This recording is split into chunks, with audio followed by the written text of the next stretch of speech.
Bayangkan berdiri di tengah riuh Jakarta dengan jutaan manusia berlomba, tapi kamu hanya seorang anak kampung, bermodal mimpi, berani menghadapi arus besar kota. Judul cerita Pelangi di Langit Jakarta, kisah inspiratif tentang mimpi besar anak kampung di kota metropolitan. Peluh menetes di dahi Andi saat ia berdiri di peron stasiun Senen. Sebuah tas lusuh tergantung di bahunya, penuh baju bekas dan mimpi yang ia bawa jauh dari kampung halaman. Jakarta, kota yang hanya ia lihat di layar televisi, kini terbentang luas di depannya. Langitnya kelabu, penuh asap dan janji yang tak pasti. Namun, bagi Andi, Jakarta adalah jawaban, tempat di mana ia akan membuktikan bahwa nasib bukan soal asal-usul, melainkan kerja keras dan kegigihan. Andi datang dari sebuah desa kecil di pelosok Jawa Tengah. Ibunya seorang buruh tani, sementara ayahnya bekerja serabutan. Mereka hidup pas-pasan, cukup untuk makan sehari-hari.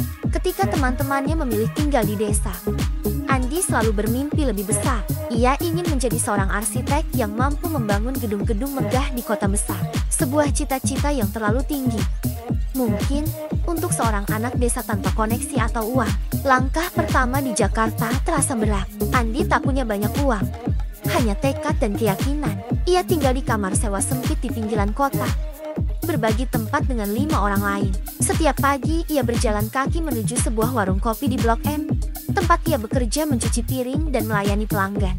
Gaji kecilnya cukup untuk makan sederhana dan sedikit menabung. Malam hari, ia belajar sendiri dari buku-buku bekas yang ia beli di pasar loak. Buku tentang konstruksi, desain bangunan, dan arsitektur menjadi temannya. Mimpi dan rintangan. Jakarta bukan kota yang ramah untuk mereka yang lemah. Setiap hari, Andi bertarung melawan lelah dan godaan untuk menyerah. Banyak malam ia tidur dengan perut kosong karena tak cukup uang untuk membeli makan. Ketika cuaca buruk dan banjir melanda, tempat tinggalnya penuh air. Namun, Andi tak pernah membiarkan keadaannya memadamkan api dalam dirinya. Ia percaya, seperti pelangi yang muncul setelah badai, mimpinya akan terwujud jika ia bertahan cukup lama. Perjuangan panjang Andi akhirnya mempertemukannya dengan Pak Syarif, seorang arsitek senior yang sering minum kopi di tempat ia bekerja. Suatu hari, melihat Andi membaca buku desain bangunan, Pak Syarif bertanya, "Kamu tertarik dengan arsitektur?" Andi mengangguk penuh semangat. "Itu mimpi saya, Pak." Pak Syarif tersenyum, terkesan dengan semangat Andi. Ia menawarkan Andi kesempatan untuk magang di kantornya, sebuah perusahaan arsitektur kecil di pusat Jakarta. Bagi Andi, tawaran itu seperti sinar terang di tengah gelap. Kesempatan yang mengubah hidup. Hari pertama magang adalah pengalaman yang tak terlupakan. Andi gugup, merasa kecil di antara orang-orang yang jauh lebih berpendidikan. Namun, ia cepat belajar. Ia memperhatikan setiap detail, mencatat setiap pelajaran. Ia rela bekerja lebih lama, seringkali menjadi orang terakhir yang meninggalkan kantor. "Kamu rajin sekali, Andi," kata Pak Syarif suatu malam. "Setiap menit di sini adalah mimpi yang terwujud, Pak," jawab Andi. Kerja keras Andi membuahkan hasil. Desain pertamanya yang sederhana, sebuah taman kecil di kompleks perumahan, mendapat pujian. Tahun-tahun berlalu, dan kemampuan Andi berkembang pesat. Ia menjadi salah satu desainer muda paling berbakat di perusahaan. Nama Andi mulai dikenal di kalangan arsitek muda.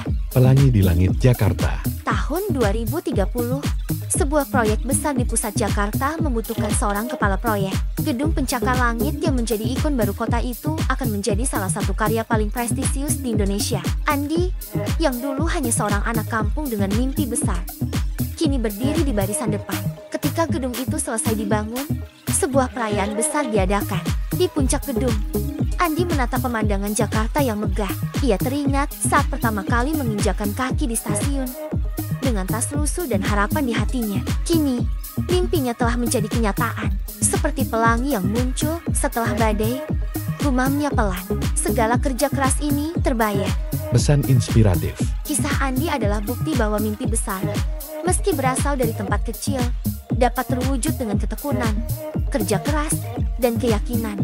Jakarta mungkin keras dan penuh tantangan, tetapi bagi mereka yang tak pernah menyerah, kota ini bisa menjadi tempat di mana mimpi-mimpi tumbuh subur. Langit Jakarta akan selalu terbuka untuk pelangi baru, anak-anak kampung lain yang berani bermimpi besar. Sebab, mimpi bukan soal dari mana kita berasal, tetapi kemana kita ingin pergi.